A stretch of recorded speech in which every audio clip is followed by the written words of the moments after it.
Hello everyone, this is Kelsey. I'm the online student that's based in Italy. This is an overview of my thesis, which is about, in 3 simple words, liking science facts. So it's 2019. This is the information age, the time of Web 2.0, where we can share information faster and more widely than ever before. And thanks to the internet, we can get information faster than ever before. But despite all this information literally at our fingertips, some scientific facts, like climate change, are still disputed. One of the reasons for this is that since anyone can put whatever they want online, it's often difficult to discern fact from fiction. This fiction has been termed fake news and spans topics from politics to science and has many formats: blogs, memes, articles, videos, GIFs, tweets, and is widely shared on social media. For my thesis, I am focusing on this misinformation or fake news around scientific topics, and I have 3 questions. The first is, do social media users take steps to verify science-related content they encounter on social channels? My next question is, how do social media users engage with science-related fake news, if at all? So when faced with something that's obviously fake, do they ignore it? Do they report it? Or do they try to make it right? Do they engage in the conversation?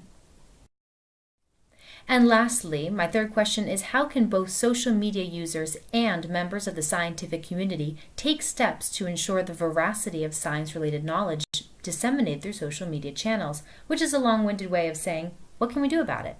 But why is this an important issue? To put this in the context of digital humanities, these articles, these memes, these videos are digital cultural artifacts, and how we engage with them says a lot about our society and our values.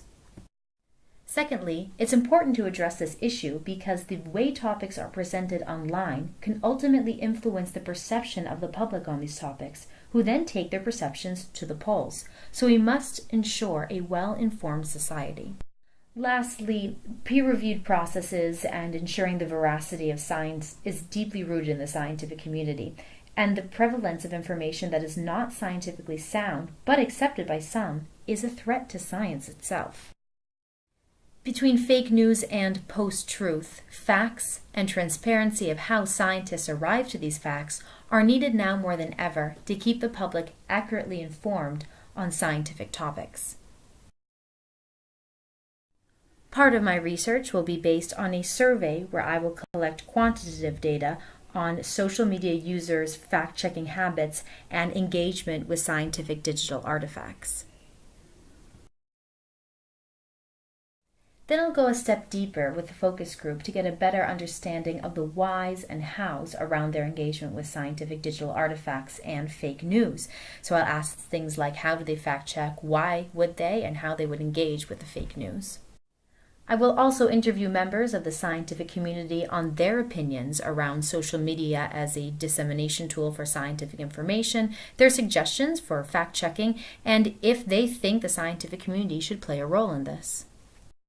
This will hopefully lay the foundation and argument for my digital project, which is a website that is a direct link to the scientific community to help verify science-related content found on social media. The website will be run by a closed community of scientists from across disciplines, where the public can submit digital artifacts. The community will then assess these artifacts, assign them a truth rating, and then publish them back on the website.